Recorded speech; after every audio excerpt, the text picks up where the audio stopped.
ఓం శ్రీ మాత్రే నమః. అందరికీ నమస్తే. నేను మీ యామిని లక్ష్మి.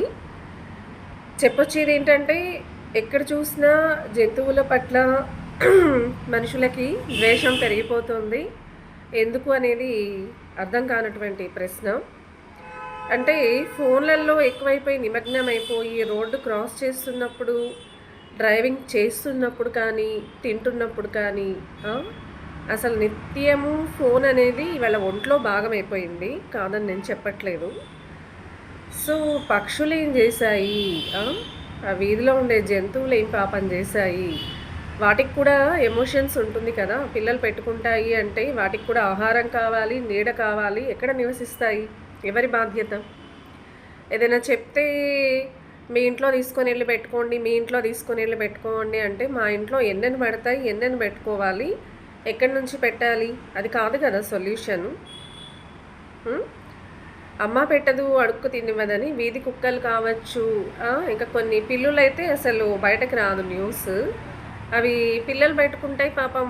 తల్లి పిల్లి వెళ్ళి ఆహారం వెతుక్కొని, లేకపోతే స్థలం వెతుక్కొని ఇంకో ప్లేస్ షిఫ్ట్ చేయడానికి వచ్చే లోపల దాని పసిపిల్లల్ని కళ్ళు కూడా తెరవదు. కవర్లో పెట్టేసి ఏదో చెత్త కింద డస్ట్బిన్లో పడేయడము, బయట విసిరేయడము, చంపేయడము. అసలు కోతులైనా, కుక్కలైనా, పిల్లులైనా, ఏ జంతువు ఏదైనా సరే అంత ఆహారం కోసమే వస్తాయి. ఏదో మన మొహాలు చూస్తూ మన నగల కోసం రావు, మన ఆస్తి పేపర్ల కోసం రావు, మన శాలరీ కోసం రావు. మనుషుల్లాగా వాడుకొని వదిలేసి డబ్బులు ఉంటే ఒకలాగా, డబ్బులు లేకపోతే ఒకలాగా మనుషులే ప్రవర్తిస్తారు, జంతువులు కాదు. అలానే తీసుకొని వచ్చి బెడ్రూమ్స్లో పెట్టుకోండి, నెత్తి మీద పెట్టుకోండి అని చెప్పట్లేదు. కనీసం ఆ వర్షానికి, చలికి, ఎండకి దాహం వేస్తుంది, కొంచెం తాగడానికి నీళ్లు, అంత నీడ, ఆహారం. ఏం పాపం చేసుకున్నాయి? సృష్టిలో మనతో పాటు అవి కూడా ఉన్నాయి అంటే దేవుడి సృష్టిలో అవి కూడా భాగమే కదా. మరి ఎందుకు గౌరవించరు? అంత చులకనేంటి? వాటిది ప్రాణం కాదా?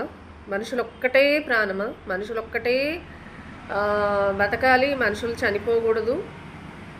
జంతువులు అంటే ఎందుకు అంత అడవుల్లో కూడా వెళ్ళి డిబెంచర్స్ వేసుకుంటూ ఆక్రమించుకొని వాటికి ఇబ్బంది పెట్టి ఏ రకంగా చూసినా వాటికి ఇబ్బందే కలిగిస్తున్నారు. దయచేసి మనుషుల్లాగా జీవించడం నేర్చుకోండి. ఒకప్పుడు అంటే ఆహారం లేకుండా ఏదో చంపి తినేవాళ్ళు రాతి యుగంలో. ఇప్పుడు రాతి యుగమా? ఎన్నో ఆహార పదార్థాలు ఉన్నాయి కాదంటారా?